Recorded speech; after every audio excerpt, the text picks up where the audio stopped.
Hello, hello, and welcome to another episode of Breaking Bad Careers. I'm one of your hosts, Coach Eli, and we have also Peter Hill with us, and we have a very special guest today, someone that both Peter and I got to meet and really get to know during our time back in London, Mr. Simon Bucknall. So we will appropriately introduce ourselves, but today's Breaking Bad Careers episode is really focused on the power of effective communication and particularly public speaking and the impact that public speaking can have on your career. So we're going to explore this subject with Simon Bucknall, who is a master and expert in the public speaking space. And this is just what I think based on my. You're too kind. You're too kind. But before carry on. I'll take it. So, we'll encourage anyone who's tuning in, whether it's through Facebook, through LinkedIn, through our YouTube channel, just engage with us, communicate with us, send us your questions through the comments, and we're going to be happy to field those as and when we can. But in the interim, we're going to be leading with a lot of curiosity and digging into some of Simon's expertise here. So before we do that, I'm Eli Beaumont. I'm an international career coach. My career has taken me all over the map, 5 different careers thus far, from accounting to management consultancy to business development, and then higher education, alternative education, and now independent career coaching as an entrepreneur with my business partner, Peter Hill. I'm currently based in the greater New York City area, and I'll pass it off to Peter so he can introduce himself. Right on, Eli. Thanks very much. Hey, everybody. Coach Peter Hill here, and I'm also an international career coach. As Eli alluded to, Eli and I crossed paths in London when we were working together in a business school setting, and that's also where we met Simon, our wonderful friend and guest today. I've also had a very international career. I've lived and worked in Japan for 6 years, China for 9 years, 2.5 years in the UK, and been really just blessed to be able to not only work in those cities and work with individuals in those cities on their career development, but also to be able to travel and deliver programming. I've lost track of the number of countries. It's not a massive amount, but it's a meaningful amount to me. And having worked with thousands of individuals on their career development, literally from every corner of the globe. So that's a bit about myself. Toss it back off to Coach Eli to lead us into our conversation with Simon. Yeah, Simon, let's just start this like we start anything else off. What are the most important things our audience needs to know about you? Well, I'm the guy who knows what it's like to make pretty much every mistake it's possible to make when speaking under pressure or speaking in public, right? But as they say, mistakes are there to be learned from. So as a practitioner, and that's the perspective I bring to working with clients, whether it's as a coach or it's as a facilitator or running larger group sessions, is someone who lives and breathes this stuff. I continue to keynote at conferences and so on. So I don't have a theatre background or a performance background per se, and so on. So I'm a practitioner, and I've experienced this stuff firsthand, working with people for years on speaking skills, and in my career before that in politics, in corporate headhunting, and so on. So I know what it's like to screw things up, and I've got a pretty good sense for the things that work. And it's a great joy to have the opportunity to work with people on helping them to do good things that bit more, to tell better stories on purpose, to achieve greater clarity and impact, and to address issues, obstacles that people may be confronting, whatever those may be, in terms of nerves, in terms of time it takes to prepare, challenges around really igniting, winning hearts and minds. And it's a real privilege to be doing that now for full time for the last 12 years. That's brilliant. And so why public speaking for you? I mean, what was it about your background? And you just mentioned a little bit of politics and some other parts of your background, but what was it that led you into public speaking, and how did this become your thing? I mean, your brand is so clear around your public speaking expertise. How did it get to this point for you, and why? What is your why? Well, a key trigger for me was a really nasty experience. I mentioned mistakes, and I meant that. That wasn't me really for false modesty. I'd made a total hash of a couple of communication experiences in my first job, which was at Russell Reynolds, the corporate exec search firm. So I had a history degree from Oxford, which was perfect preparation for tech headhunting. You can imagine the smoothness of that transition. A couple of things happened. One was the first phone call in that job. I had to make a call to a really senior individual, and I wrote a script out. I had it lined up. Hello, John. Have I caught you at a convenient moment? That's not what came out my mouth. I said, hello, James. Where have you put yourself? Not a great opener for someone you've never met before. Thankfully, he was sort of kind enough to just pretend he'd misheard me. And at my leaving drinks from that job, I did stay there for a couple of years and I got better on the phone. But at my leaving drinks, I was asked to give a speech. I hadn't prepared a speech. I hadn't had much practice. Didn't hate it. I was not one of those people that would hide in the corner and say, no, I don't want to speak. I was perfectly willing to do it, but I hadn't had much practice and I hadn't prepared anything. And just total panic. And it was a really brutal experience. May 2001, I remember it very clearly, in front of colleagues of mine. And I remember thinking, I cannot afford to feel like this. I literally, and I remember I shared this with some of the MBAs and folk that you were helping and coaching in your business school days. By sharing this story, I at that time, I stopped breathing properly. I mean, literally, I was hyperventilating over a desk through sheer anxiety because I couldn't manage the adrenaline. And I thought, there must be a way to improve. I can't afford to feel like this, because if this is what I'm like in a relaxed environment in front of colleagues when I'm about to leave the company, what am I going to be like when I'm in the early stages of a role with a company and I'm called on to present? I'm called on to contribute to a pitch or some such like. So I thought, I need gym membership for public speaking. And so that's what prompted me to take an interest for my own reasons, not because I had aspirations to do it professionally. So when I returned to London after some time out, did all sorts of stuff internationally, came back, and I sought out a public speaking club, joined a speaking club, and that's how it started. So it was a personal, professional interest for me that got me really interested in taking it seriously as a skill set. And I think to complete the answer to the question, how did it then end up turning into something professional for me? I think I'd been a member for 2 or 3 years, and I entered this is a Toastmasters club. I was a member of it here in London. And every year, as if you're listening to this session, you're dialing in, then you may be familiar with this, but Toastmasters runs a big international world championship of public speaking. So they have about 30,000+ speakers around the world enter. So it's quite a big event. And I put a speech in thinking, well, this would be great to have a go and see what happens. And it was just a lot more successful than I expected. And I ended up in Washington, D.C. in the world semi-finals and came back and was just, with some experience. And there was an appetite on the club circuit from people saying, could you give the speech? Could you do a workshop? Could you? And I just started to experience world speaking skills beyond purely being a member of my club. I started to run sessions, and I think and there may be more to say on this later, but started to just really see the importance of and the value of effective speaking skills for the speaker, for the audience. It's tragic that for so many people, they just burn so many hours sitting through pointless presentations because they're put together in the wrong way. There isn't a clear outcome. There isn't clear value. The content isn't engaging. And I started to see from the experience of the World Championships and in my club, I thought, this is actually really important. And I really started to feel and see what kind of difference strong spoken communication can really do. And eventually I got a call from someone who said, and this was a key moment, saying, Simon, saw you speak at a club, thought it was great. We need an MC for our conference. I think you'd be great and cheap. Could you come and MC the conference? And that was my first professional gig. I took a day off work, MC'd a conference, loved it. And that's how it started. Wow.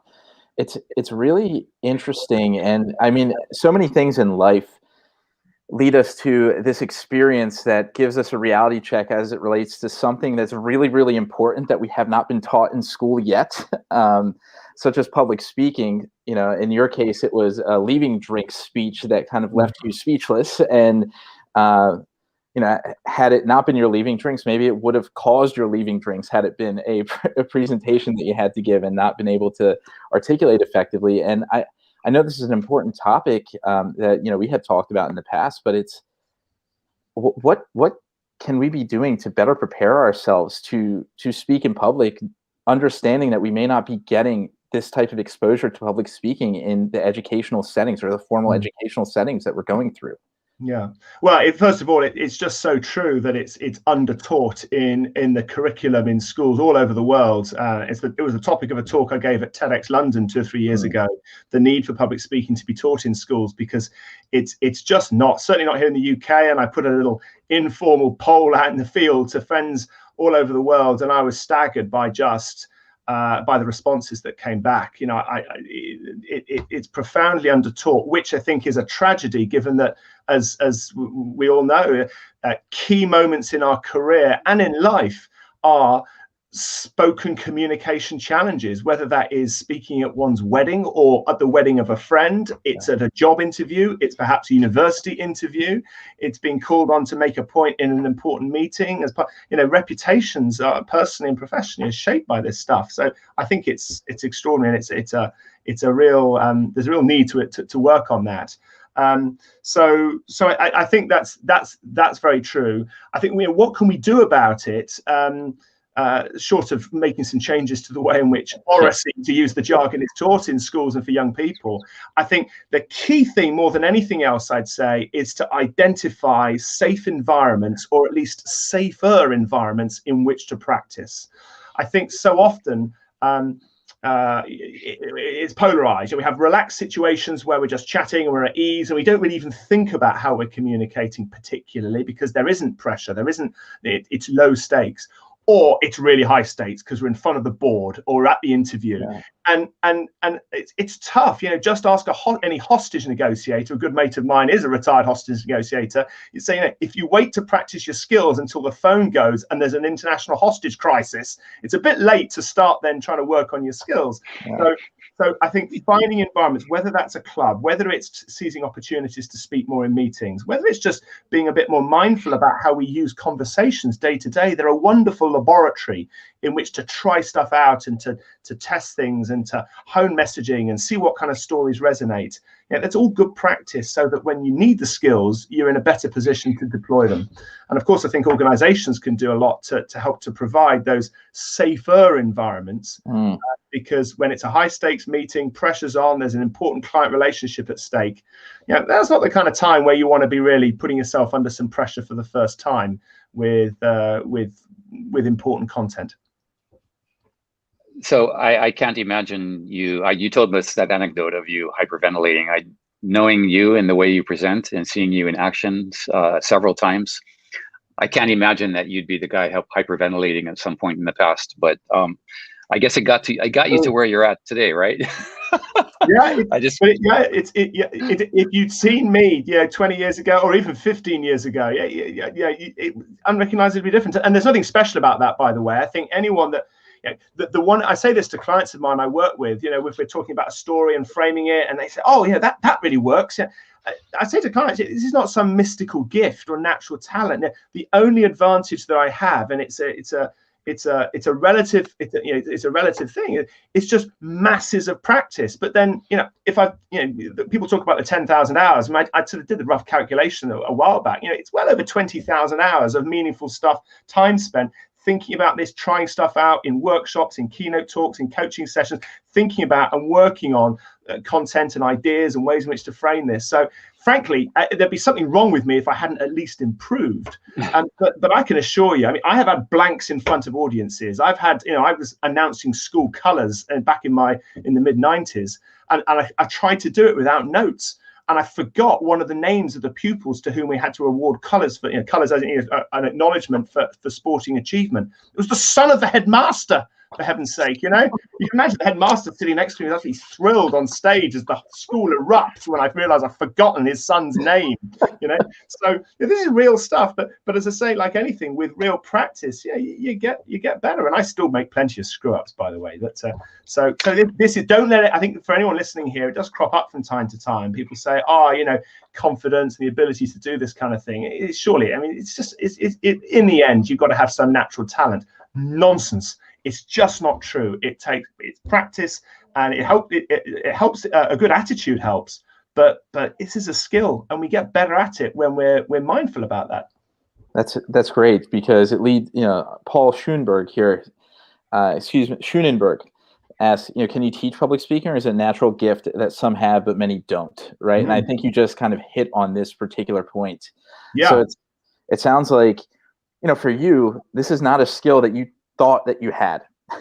And in fact, it caused a lot of stress and a lot of fear. And, as the initial post that we put out there, this public speaking is the number one fear on a global scale for most people, right? So how does one find the resilience and the perseverance to move forward and put themselves in public speaking situations when they are so scared, right? And it's human nature to really shy away from fear, stay in a comfort area. So maybe you can elaborate on your story, Simon, a bit more, or maybe even share other stories of perseverance that you've seen firsthand through your coaching that have supported individuals in really breaking past that point of fear, stretching their comfort zone, because it's not always stepping outside. It's really stretching it to make yourself feel a lot more comfortable, to really build up the skills as it relates to public speaking. Well, I think over the years, if I think about the people that I've worked with who have been most fearful, and as you say, it's a lot of people out there in the world that find public speaking really tough and will shy away from it, or just find it brutal if they're having to endure it.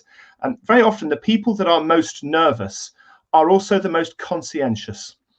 They're worried about, they care about wanting to do a good job, and worry that they may not be able to. They may say something wrong or look a bit silly, and so on.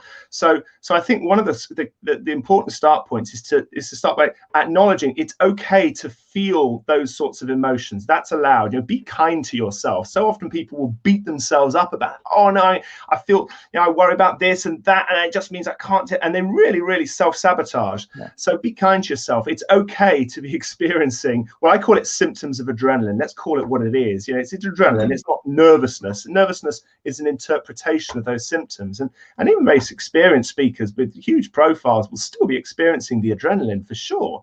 And just take one example from this country and political leadership. Winston Churchill here is revered as being one of the great speakers in British history. He suffered extraordinary nervousness as a speaker, for all sorts of reasons. So I think it's important to be kind to yourself. It's okay. Acknowledge adrenaline. I'm allowed to experience that. But I think then the second thing that's really important as a breakthrough for many of the people that certainly I've worked with, and it was something which I had to try and get my head around personally as well in those early stages of Public Speaking Club membership, is the idea that effective speaking is about the audience, not the speaker.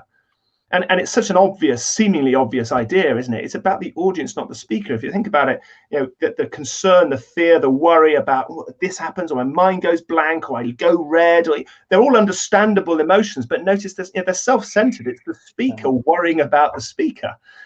Perhaps for good reasons in terms of being conscientious. But of course, the audience doesn't really care. No one listening to this call right now, I think, is worrying about whether my pulse rate is a bit high, or whether I'm feeling nervous right now.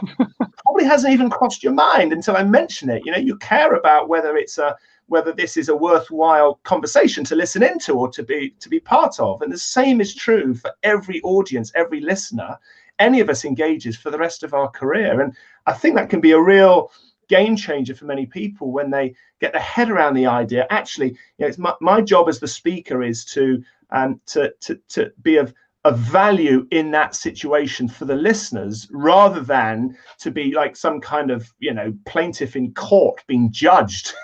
I say this to exec MBAs I meet in business schools or C-suite execs. I say, if I focused on and worried about what you think of me and whether or not I am credible to be in the room, or whether I'm saying this right, especially since you know what my expertise is, it would frighten me to death. It's not going to help. I've got to focus on what we're going to achieve. And the good news is that I think for anyone on this call, career-wise, We know how to do this, to put the focus on the people in the room rather than worrying about ourselves. We know how to do it because we do it every time we're in a meeting or in an interview or in a conversation with someone where we're relaxed. And this often crops up with people, execs I'm working with. They've got some experience and they'll say, I'm fine when it's one-to-one or if it's a small group, but put me on a stage in front of some people. I find that really tough. I say, well, what's your mental focus when you're in a negotiation with a client or you're working something through with a colleague? I said, I bet your focus is not on, is my face going a bit red? Of course not. They say, no, I'm focused on the matter in hand, the reason for the meeting. Well, that's it. That's the game changer, I think, for many people. Got it. So okay. I can see the cogs whirring from Coach Peter there. Well, because I was gonna ask you a question which was not totally focused on.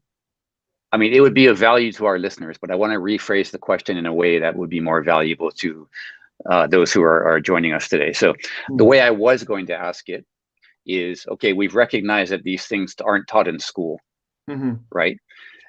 So the way I was going to ask was, if you were creating a course to then be taught in school in a way that it should be taught, what modules would you include in the course, was the way I was going to ask the question. But I think another way of asking it, which is more audience centric, is how would you describe this course in a way that was interesting and persuasive, so that like audience members today would look at this hypothetical course and say, I need that course. I need to enroll in this course. So for those people as children or as adults, did you mean? Well, they're adults now, and so it's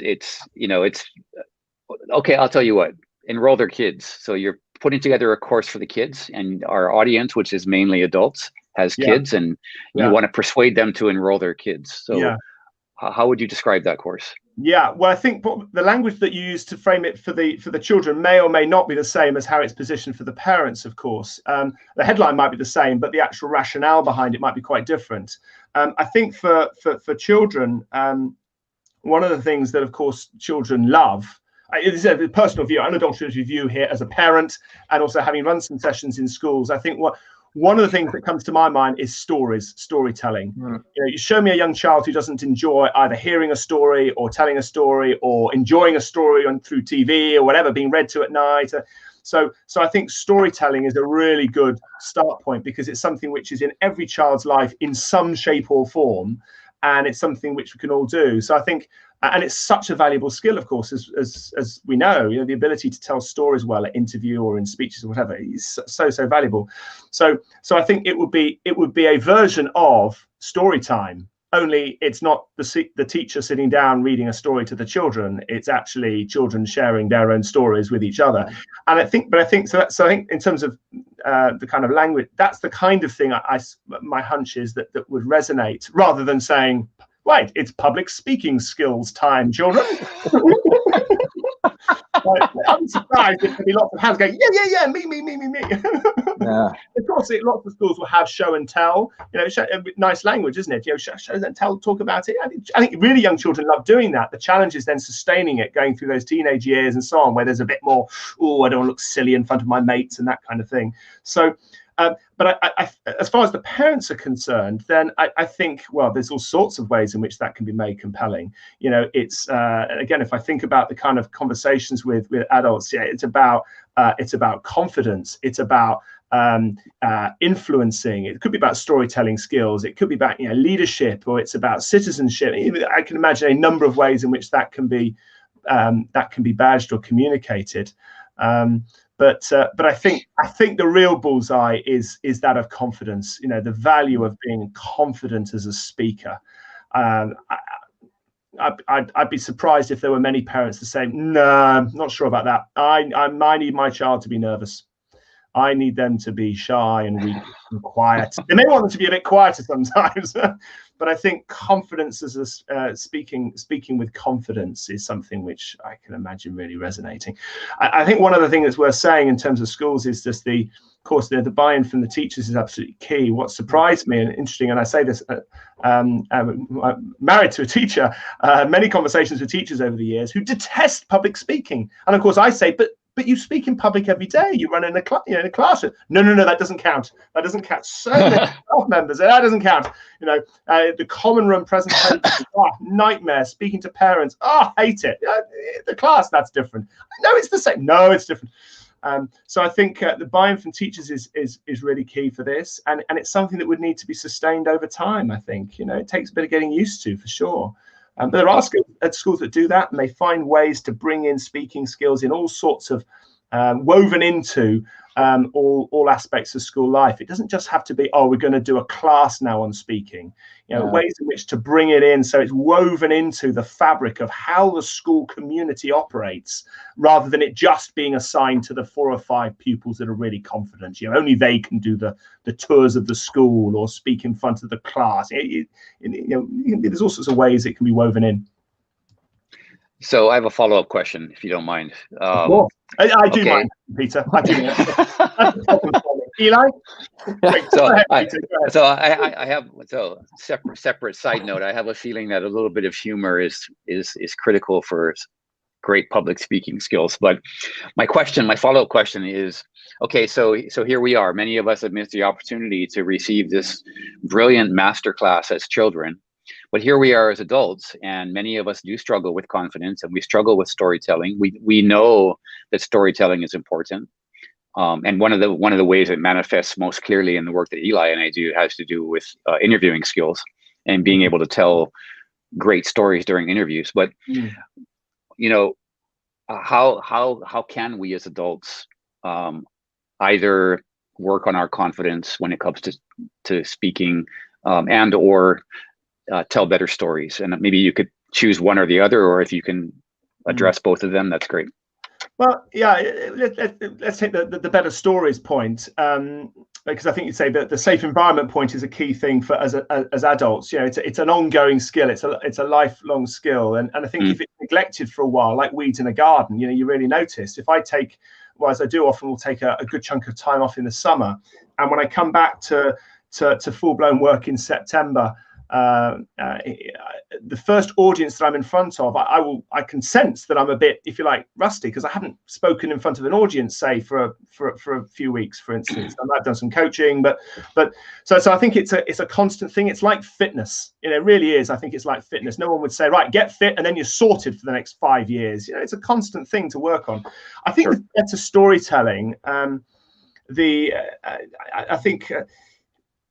Couple of things. In fact, I was running sessions just earlier today with the Blavatnik School of Government in Oxford, here in the UK, and a series of virtual sessions on storytelling. And what I said in those sessions and introduced as tips for people to start off with in that session were, number one, with storytelling, be specific. Detail matters in stories. You don't need a lot of detail, but the detail you use is important. And again, you'll know this from your own work, of course, advising people on how best to hone their experience in preparation for an interview. The power of detail is absolutely key. And I think related to that, clarity in your mind as the storyteller, as the speaker, on the critical moment in the story. What is that tipping point, the moment of decision, the moment of realization, the penny that drops, the light bulb that goes off? Clarity on that is important, because it's so tempting to gloss over that. And I think one of the ways in which one can do that with storytelling is of course, and remember, storytelling, of course, is not about publicizing your private life. It's personalizing professional experience. And I think there's a difference. Sometimes people think, storytelling means I've got to expose myself to massive vulnerability. Not at all. Some of the best stories don't necessarily show vulnerability at all, but they are still hard hitting. But I think one of the best ways in which to really hone in on a critical moment and bring it to life, of course, is through dialogue, whether that is something that is literally said out loud, or it's the thought process in the mind of the listener. We had a lady earlier today, for instance, who had trained as a medic, and she has made the decision to transition into working in public education. and she was telling a story about how that happened, and she related a story of working with a pupil in a school. I think spent a bit of time working in a school. And there's this one particular boy who had a number of needs which clearly hadn't been identified by the system, and she spotted it and found that the boy, of course, was just took off once it had been identified, and she made some adjustments as a teaching assistant. And off the back of that story, there's a summary that could run as well. So I thought to myself, it's clear that there's all sorts of things the education system could do to cater for children's needs better. That's just a summary of it. But as soon as it's put in dialogue, the way she framed it came across as quite different. I came away thinking, how many other children are there just like Alex who have got this need or that, but it hasn't been identified, and who as a result are not fulfilling their potential in the way? And suddenly you got to hear the voice in her head that really brought to life her passion, and it showed the significance of that experience. So, and of course, that's definitely not showing vulnerability. That's just showing how she really feels about it. And dialogue was the key. This is what was in my mind. There must be a way to reform the system to better. Totally different experience for the listener, but saying, so clearly it's important for us to think about ways in which to improve the education system. It's just flat. So I think those are some things that make a difference to stories. So that brings up an interesting point. And again, I'm looking at this from the interviewing lens, right? So we're looking, if we want to feel more comfortable, let's just be there for the audience and try to add value to the audience, right? And if we're going to be constructing a story, let's try to make it as detailed for the audience and make it interesting and specific for the audience so they can take something away.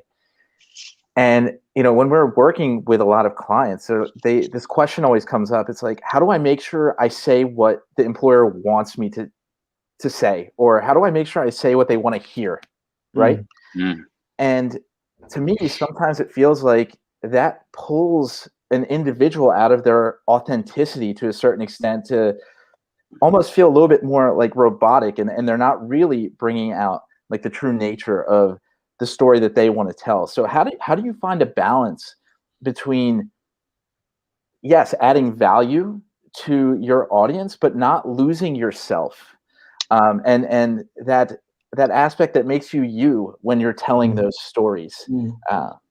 Yeah, it's an interesting question, that, because of course I think we probably all agree that fully compromising yourself through the telling of a story is generally not a good idea. I think where I come at it is from this perspective, that in an interview, for instance, if you are using stories, the stories are ways in which to show or to give an insight into what you're like and what you're capable of. It's bringing to life your value, your capacity of value, rather than to tell a story that gives a correct answer. So I think where I come at it from is to say, well, whatever the story is, feel good about that story and communicate it with as much clarity, passion if that's appropriate, or at least meaning as possible.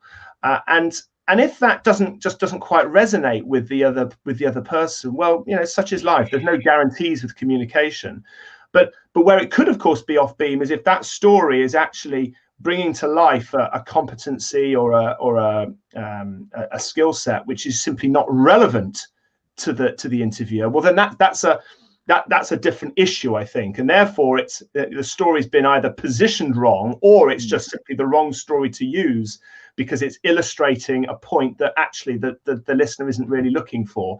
But either way, I think the story can still be communicated with authenticity. I think it would be a mistake ever for a speaker to think, oh, well, I'm going to sort of change the way in which I portray how it felt in that situation in order to connect with the listener better. I suppose it's a bit purist for me to say this, but I think that's a risky area or a risky road to go down, I think. Yeah. So I should just say, actually, you've reminded me, oh gosh, it's a long time since I've thought about this. I remember applying for an internship years ago with a big FMCG business here in the UK. I was still an undergraduate at the time. And I remember that I was asked a question about, it was competency-based interview, and it was clear. I realized with hindsight what they were looking for was me being able to demonstrate to them that I really was willing to step up and seize initiative and make stuff happen. And I found myself telling, they weren't that explicit about it, but they asked me to talk a little bit about a situation where I'd, stepped up in a situation. And I referenced a situation where I've been working as part of a team, and someone had to report back to the whole group from that team. And there was a girl within the group who, for whatever reason, didn't really want to do it. So she was originally the first caller, and some people said, "Oh, well, who's willing to do it?" And I think I said, "Oh, well, I'll do it." And the way the interviewer was asked, because it was so what was it that you said, and did you really to what extent did you really make that happen, or did you just say yes when you were asked? And I refused to lie. I wasn't going to start saying yes, absolutely. What she wanted to hear was for me to say yes. I said, "Look, it's okay. I'll take care of it. Let me step in." I wasn't going to do that, and probably as a result, I didn't score the points that I could have scored. But I would have had to have completely misrepresented what happened to do that. I didn't get the internship, but there we go. Well, you still made it to where you're at. So oh well, it's okay. It's all part of your journey, right? So, Simon, you've alluded a couple of times to the value of preparation.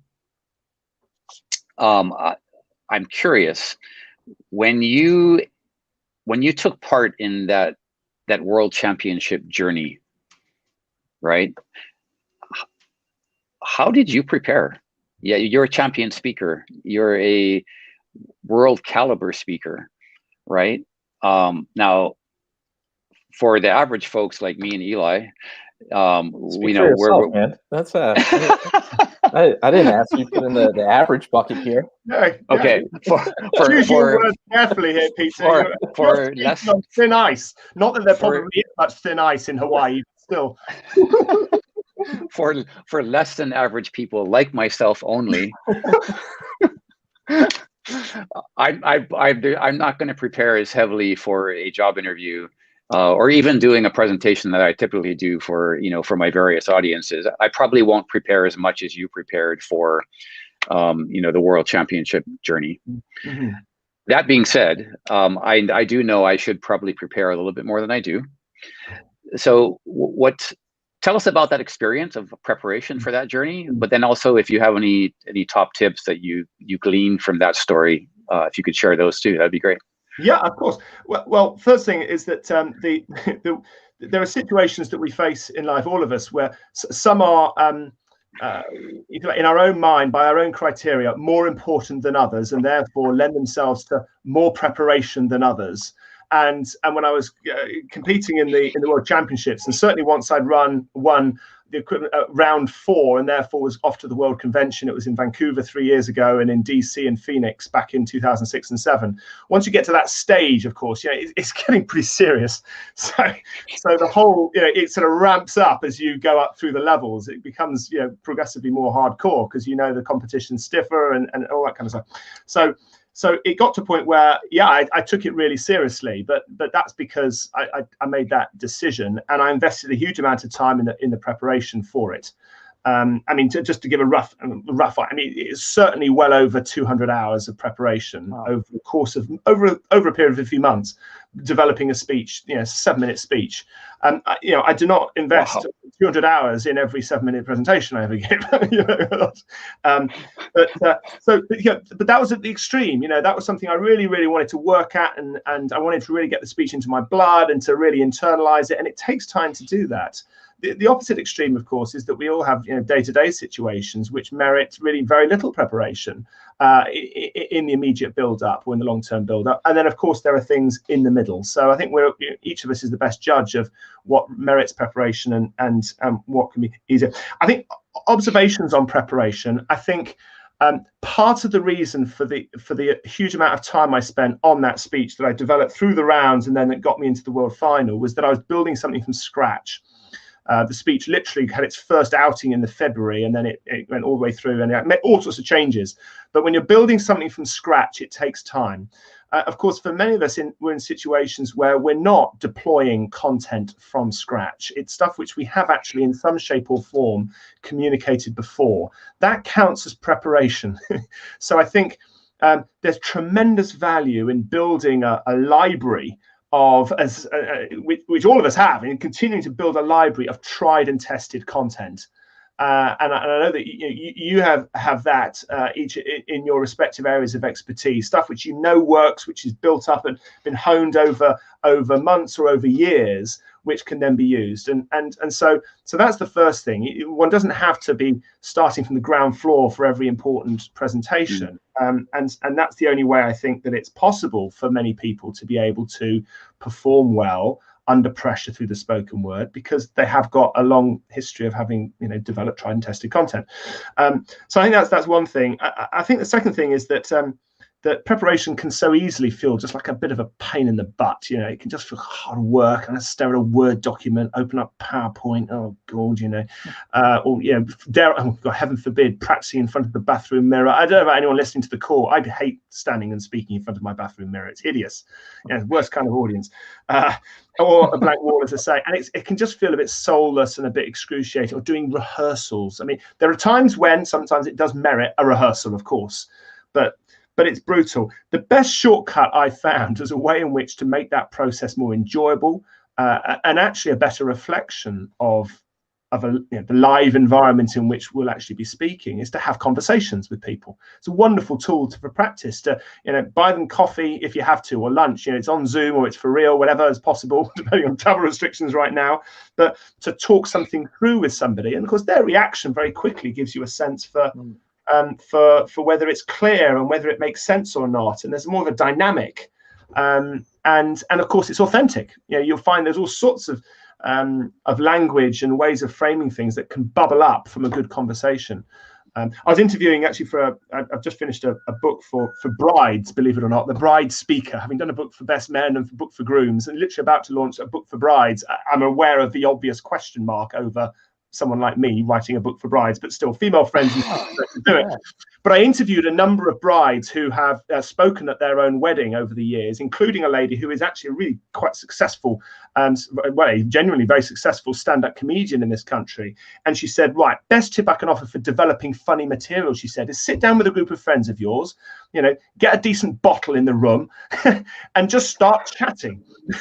And sooner or later, if you're with a group of friends, someone's going to want to, stuff's going to happen that's going to be amusing. And you just direct the conversation towards, your fiance or towards the wedding or whatever. Good stuff will come from that. And I think there's tremendous wisdom in that for serious content too. Conversations can really help. And for anyone listening who feels like they have to memorize a flow in order to be impactful, don't. Memorizing is usually bad news because it sounds memorized, and it's Anthony Hopkins, of course famous for Hannibal Lecter as well as many other roles in film, was being interviewed on how he prepared for roles over the years, and literally he said, yes, I like to read a script out loud 250 times before I start rehearsing. I sat there and he said, there's nothing special about 250, nothing magical about the number. I'm just a bit of a perfectionist, you see. If it takes him 250 run-throughs out loud to get the part into his blood so that he can then rehearse in a way that's, I think, well, blimey. So whenever people sound rehearsed, it's not because they're over-rehearsed, they're under-rehearsed. It takes a huge amount of effort to get over that hill to deliver something word for word that sounds natural. That's why I did more than 200 hours to try and get to that point, and I still wasn't quite sure I nailed it. So invariably, it's not worth that amount of time to try and deliver something word for word from memory. Far better to have a clear outline and to have got familiar with the flow from conversations with people. I don't know if that was kind of what you're looking for from the question. So, I mean, it just got so many wheels turning, I've got to tell you. I mean, so the memorization thing, I couldn't agree more. I think I personally learned that lesson quite a long time ago, and having an outline and having an idea of where you want to inject stories.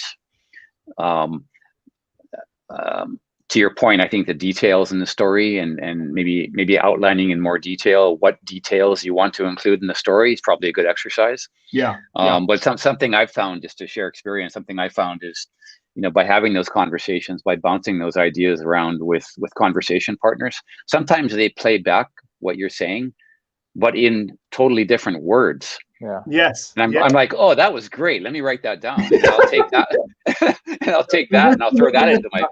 I'll put that into my presentation instead. Yeah. Because it was so much better than what I could have come up with. But that's such a good insight. It's been said not by me, but I remember years ago hearing a speaker say, "Great communication is not about what you say; it's about what your audience thinks you said."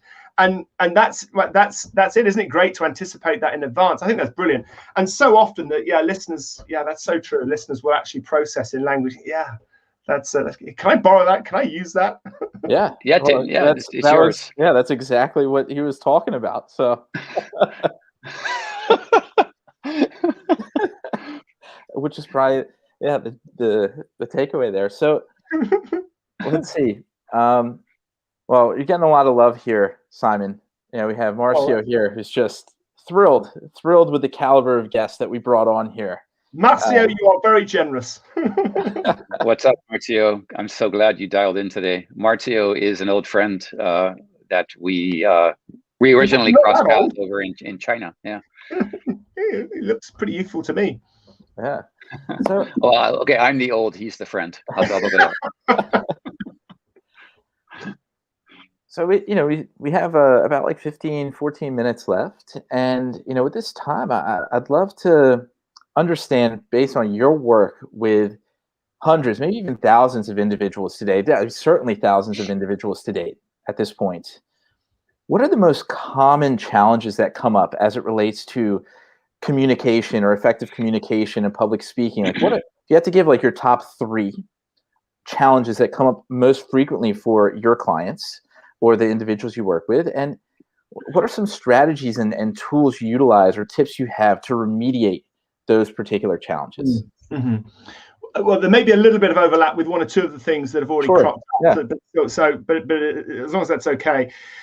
I think that the biggest one is, as cropped up earlier, the assumption that as a challenge or a quote unquote mistake is the assumption that effective speaking is about the speaker rather than about the listener. I think for good reason, people understandably worry about themselves more so than but focusing on what they're really there to achieve for the audience. And of course, that's a massive obstacle for many people. And just that simple switch, the audience isn't looking at you, you're looking at the audience. Just something that's simple like that is being clear on the change you want to achieve, rather than thinking, what am I going to say? How am I going to cover it? Be clear on what that change is for the audience and how they think, how they feel, how they act.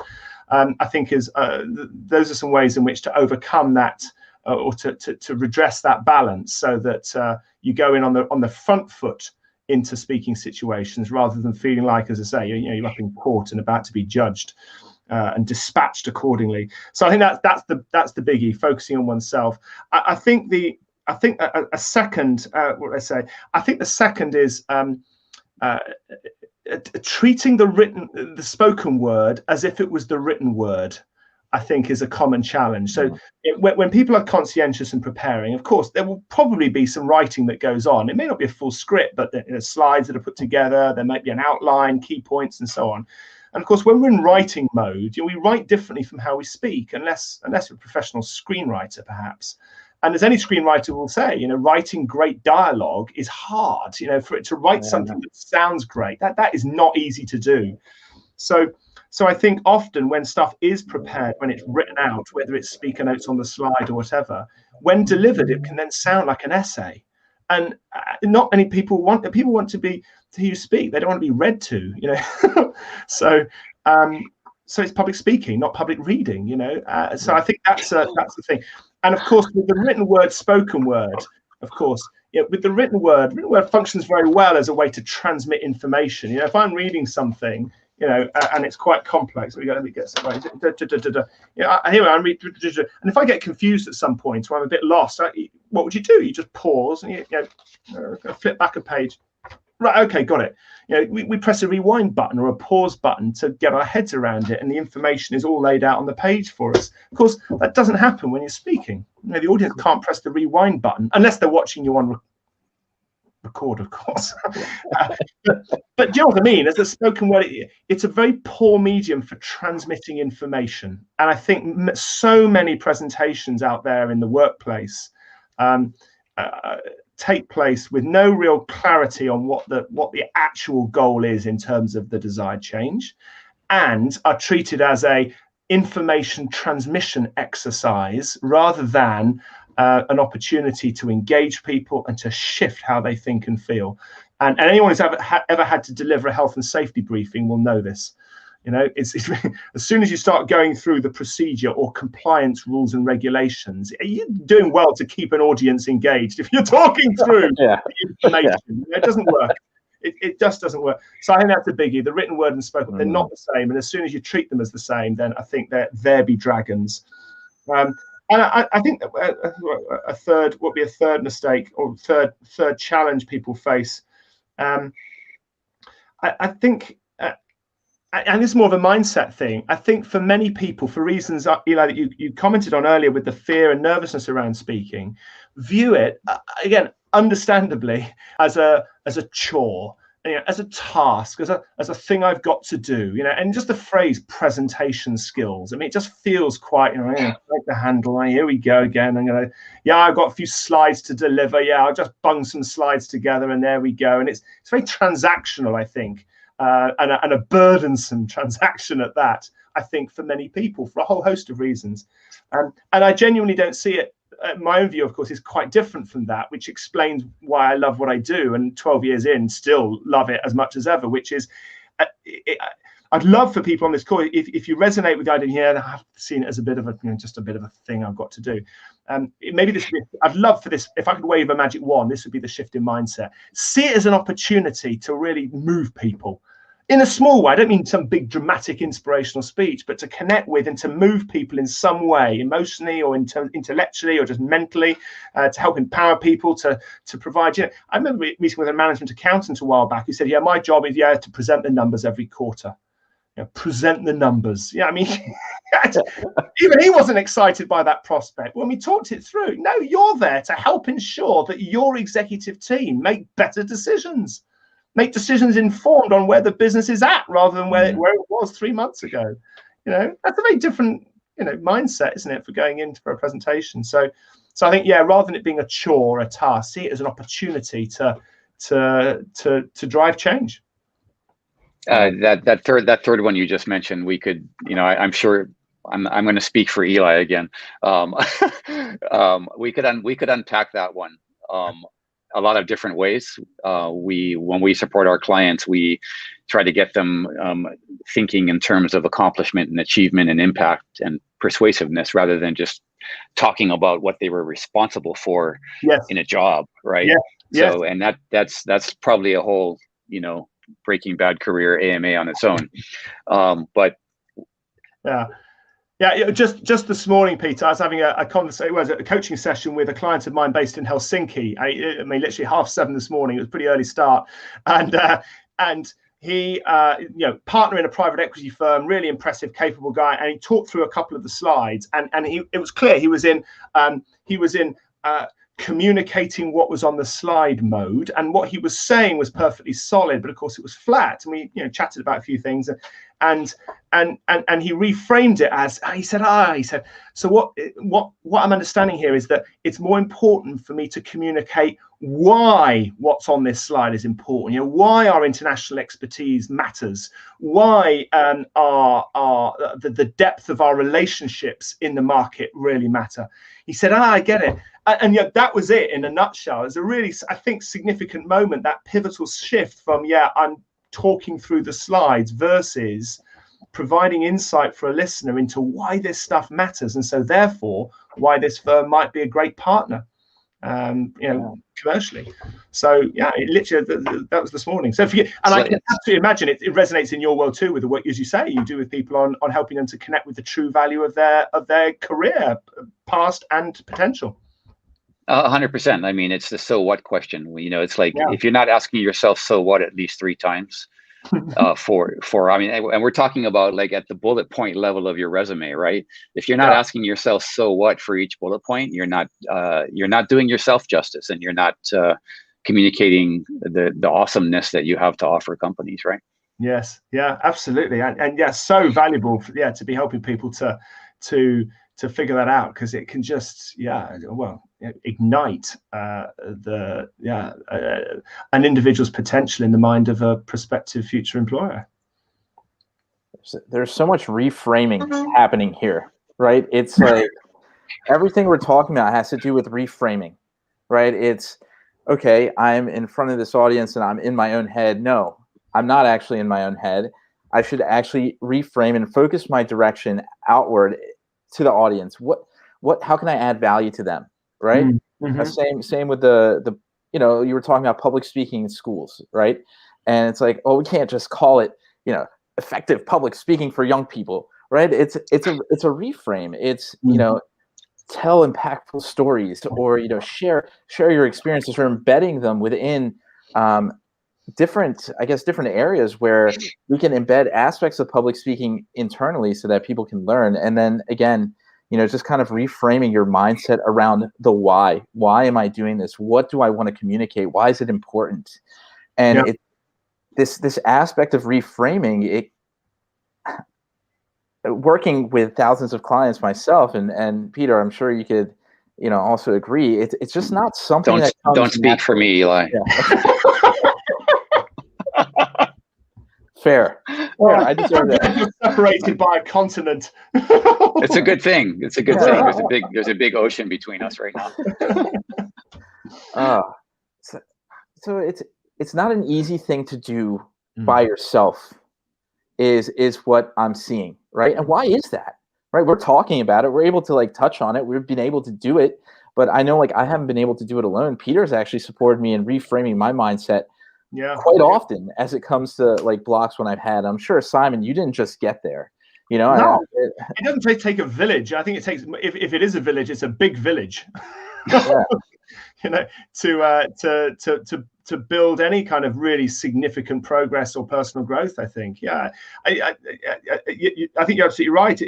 I just don't think that I don't see how true excellence is or can be achieved in isolation. At least if it is achievable, I'd love to know how that was done, and question how truly excellent it really is. Mozart benefited from an extraordinary upbringing with his father. I can remember a speaker saying at the time when Tiger Woods was absolutely at the top of the golfing world some years ago, saying he said, now, Tiger Woods, world's #1 golfer. Tiger Woods has a coach. Is there anyone in this room who doesn't need a coach?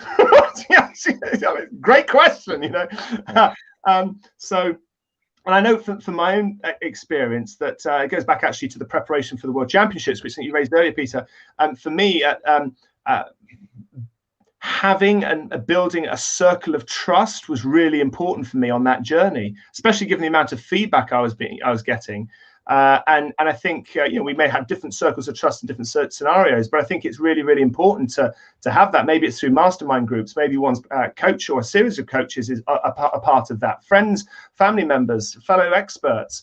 I think there is tremendous value in that, for sure. And I know in my own case, when preparing for Vancouver, I had in my circle of trust, there are 1 or 2 members of my immediate family whom I know from very much from a personal point of view, but also fellow speakers that I knew through the public speaking club world. So not so much on a professional basis, but friends, people I've known for some years as formal or informal mentors. So there were 2, 3 people there. But also I decided to engage a couple of really good friends of mine from school days. Both had some interesting and relevant expertise to bring. One's a professional opera singer, and the other used to work in recruiting, but also knows the world of theatre and storytelling. But actually, so they did have relevant expertise, but also what really meant something for me was that they knew me or know me really well, because I've known them since we were 14, 15 years old. I was best man at the wedding for one of the guys, godfather to the son of the other chap. And so they knew me, and I knew they would help me stay on the straight and narrow. And they called me out on a few things when I was developing the speech to say, yeah, that's not quite right. That doesn't resonate. That's not you, that is. So I think that circle of trust is really key. And it just makes, frankly, the journey a lot more enjoyable, I think. I'm not sure. That's a lesson I've learned with travel. Travel's a whole lot more enjoyable if you've got someone that you're sharing it with. Yeah. We're coming up on 1 minute. So, Simon, we want to leave the audience with an understanding of how they can, how can they potentially get some support if they wanted some public speaking support from you? What are things they can do, right? Because I'm sure a lot of our audience members might be like, oh, I use a lot of filler words when I speak, or if you're not aware, maybe just look out for that. Or I go blank when I'm talking. How do I avoid doing that? And there are so many, you have so much experience working with people going through these things. So if our audience members want to work with you to enhance their public speaking abilities or their effective communication abilities in a professional manner, or even for their personal situations like weddings, et cetera, how do they do that? How do they get in touch? How can they work with you? Well, a couple of ways that are really simple. One is I'm pretty active on LinkedIn, so you can connect with me on LinkedIn for sure. I know this event obviously has been circulated a little bit on the LinkedIn hotlines. So, and I'm posting videos. I'm due to do another one, but fairly regularly on LinkedIn. So there's stuff there. If people would like to follow or connect, then that'd be great. Just reference in the note if you'd like to actually connect that it was as a result of through breaking bad careers. That's super. My website is simply my name.com, as in simonbucknall.com. And if people are interested in that, then it's pretty easy to find on the website. You can get access to an ebook with tips. In fact, I've got a hard copy here. It's about 30 odd pages of tips on the 7 most common mistakes that are made, including, I think you mentioned filler words. Yeah, exactly. Yeah. And some tips on how to address that. Short sentences, by the way, are the key for eliminating or squeezing out fillers. If you shorten the sentences, it's a really powerful way to identify those weeds in the garden in filler words. The mistake of finishing with Q&A, there's a whole series of things in there. So simonbucknall.com on the homepage, there's a little link there and we can connect if you would like to do that. If there's anyone listening that would like to do that, be delighted. Awesome. Simon, there are so many questions I have in my mind that I want to ask you, and which reminds me that just having a conversation with you is always so much fun and so informative. Unfortunately, I'm going to have to put a pin in all of those questions I have right now and save them for next time. But thank you so much for sharing your expertise with us today. No, Jen, it's a real pleasure. It's lovely to see you. Love to be part of your event this evening. I was so thrilled when you dropped me a note to say, would I like to come and join you? To which the answer was, yeah, it'd be great to see you. So keep up the good work you're doing, and a big shout out, of course, to anyone that is dialing in for this live or watching as the record. I hope there's something of value from this. And if as a result you experience some change, then of course it's worth it, because it's all about change. So Peter, absolutely thrilled. Eli, likewise, real pleasure. Thank you. Great. Until next time, my friends.